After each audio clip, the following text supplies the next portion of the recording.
아이를 키우다 보면 정말 매 순간 고민하게 되죠.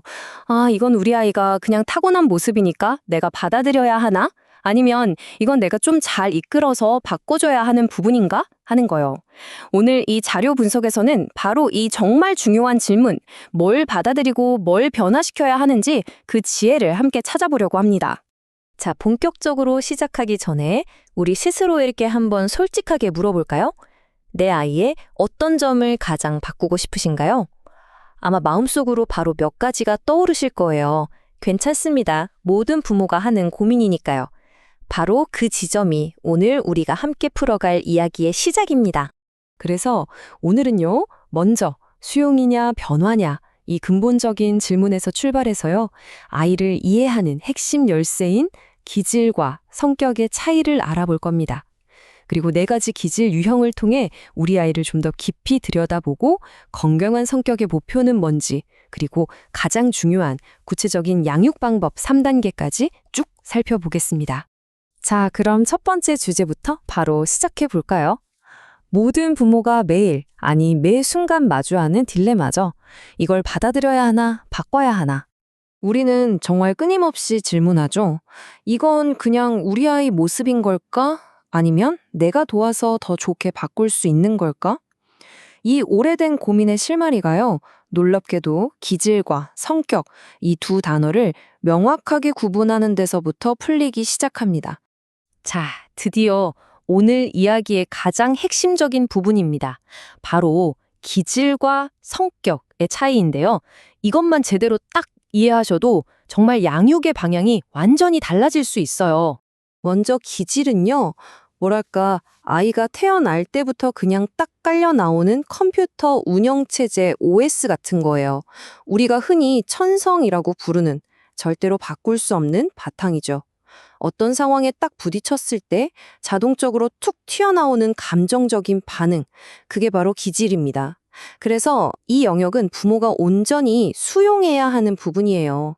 반면에 성격은요, 그 OS 위에 우리가 설치하는 여러 가지 앱이라고 생각하시면 쉬워요. 타고난 기질이라는 바탕 위에 아이가 겪는 경험, 교육, 그리고 아이 자신의 의식적인 선택 같은 것들이 더해져서 만들어지는 거죠. 바로 이 부분이 부모가 도와주고 이끌어주고 함께 성장시켜 나갈 수 있는 변화의 영역입니다. 이 표를 보시면 딱 정리가 되시죠? 왼쪽에 있는 기질은 우리가 싸워서 이겨야 할 대상이 아니라 아, 그렇구나 하고 이해하고 보듬어줘야 할 대상입니다. 반면에 오른쪽의 성격이야말로 우리가 아이와 함께 정성껏 가꾸어 나갈 정원과도 같은 거죠. 이 구분이 명확해지는 순간 부모의 역할도 명확해집니다. 기질은 사랑으로 수용하고 성격은 지혜로 이끌어주는 것. 이게 진짜 핵심이에요. 좋아요. 그럼 우리 아이가 타고난 기질은 구체적으로 어떤 모습일까요? 심리학에서 널리 쓰이는 기질 및 성격 검사, TCI의 네 가지 차원을 통해서 우리 아이의 본성을 이해하는 아주 유용한 틀을 한번 살펴보겠습니다. 첫 번째는 자극 추구입니다. 새로운 장난감만 보면 무조건 달려드는 아이가 있는가 하면 늘 익숙한 것만 가지고 노는 아이가 있잖아요. 바로 전자가 이 성향이 높은 아이들이에요. 충동적이면서도 호기심이 아주 많죠. 반대로 이게 낮은 아이들은 굉장히 신중하고 변화를 좀 조심스러워합니다. 두 번째는 위험 회피예요. 낯선 놀이기구 앞에서 일단 멈칫하고 망설이는 아이. 바로 이 성향이 높은 경우입니다. 걱정이 많고 조심성이 그냥 몸에 배어 있죠. 반면에 이 성향이 낮은 아이들은 에이, 일단 해보자 하는 스타일, 굉장히 자신감 있고 낙관적입니다. 세 번째는 사회적 민감성인데요. 이건 다른 사람의 칭찬이나 인정에 얼마나 민감한가 하는 거예요. 와, 잘했다. 칭찬 한마디에 하루 종일 기분이 좋은 아이 있죠? 바로 이 성향이 높은 경우입니다. 다른 사람 감정에 공감도 절하고 아주 따뜻하죠. 반대로 낮은 아이들은 칭찬에 크게 연연하지 않고 혼자서도 씩씩하게 잘해내는 독립적인 모습을 보입니다. 자, 마지막 네 번째 기질은 인내력입니다. 이건 뭐 이름만 들어도 감이 오시죠? 정말 어려운 퍼즐도 끝까지 붙들고 있는 아이, 바로 인내력이 높은 아이입니다. 부지런하고 목표 지향적이죠. 반면에 낮은 아이들은 아, 이건 안 되겠다 싶으면 빨리 다른 방법을 찾는 어떻게 보면 굉장히 실용적인 모습을 보여요. 자, 어떠세요? 방금 살펴본 네 가지 차원에서 이거 완전 우리의 얘긴데 하는 부분이 있으셨죠? 내 아이는 어떤 모습에 더 가까운가요? 어떤 기질이 유독 강하게 나타나는지 한번 떠올려 보세요. 이게 우리 아이를 진짜 제대로 이해하는 첫걸음입니다. 자, 이렇게 아이의 타고난 기질을 이해했다면 이제 우리가 함께 갖고 나가야 할 성격 2로 넘어가 볼까요? 그렇다면 건강한 성격이란 과연 뭘까요? 우리 양육이 추구해야 할 3가지 아주 중요한 목표를 소개해 드릴게요. 성숙한 성격의 3가지 기둥은요, 바로 자율성, 사회적 연대감, 그리고 자기 초월입니다. 자율성은 스스로를 책임지는 힘이고요.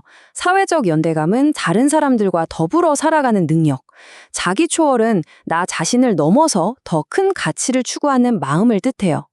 이 3가지가 바로 우리 양육의 최종 목표점이라고 할 수 있습니다. 이 개념들이 조금 어렵게 들리실 수도 있는데 사랑이라는 키워드로 풀어보면 훨씬 쉽게 와닿아요. 자율성은 결국 건강한 자기 사랑이고요. 사회적 연대감은 이웃에 대한 사랑, 그리고 자기 초월은 나를 넘어서 세상을 향한 더 큰 사랑으로 나아가는 과정이라고 볼 수 있는 거죠. 자, 그럼 이 모든 이해를 실제 행동으로 우리 아이와의 일상에서 어떻게 옮길 수 있을까요? 지금부터가 정말 제일 중요합니다. 현명한 양육을 위한 3단계 방법을 알려드릴게요. 지금부터 알려드릴 이 방법은요, 정말 간단하지만 효과는 엄청나게 강력합니다. 아이의 타고난 기질은 있는 그대로 인정해주면서 건강한 성격은 쑥쑥 길러줄 수 있는, 마법 같은 3단계 공식이에요. 핵심은 바로 공감, 한계, 대안, 이 3단계 대화법입니다. 예를 들어 동생 장난감을 뺏은 아이가 있다고 해볼게요.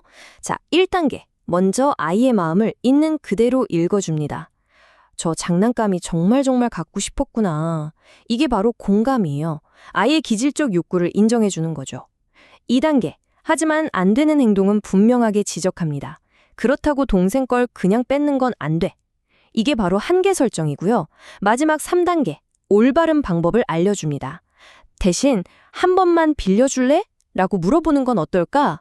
이게 대안 제시입니다. 어떠세요?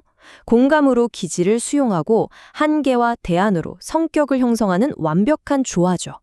이제 우리의 여정을 마무리하면서 마지막으로 이 모든 것에 필요한 지혜를 구하는 기도에 대해 잠시 생각해 봤으면 합니다. 제가 바꿀 수 없는 것은 받아들이는 평온을 주시고 바꿀 수 있는 것은 바꾸는 용기를 주시고 그리고 이 둘을 분별하는 지혜를 주옵소서. 이 유명한 기도는 오늘 우리가 나눈 내용의 핵심을 정말 완벽하게 담고 있는 것 같아요. 결국 부모 역할의 핵심은 바꿀 수 없는 아이의 기질과 우리가 사랑으로 도울 수 있는 성격 사이에 그 차이를 아는 지혜에 있는 것 아닐까요? 이 지혜를 발견하는 것이야말로 우리 모두의 양육을 훨씬 더 평온하고 행복하게 만들어줄 거라고 생각합니다.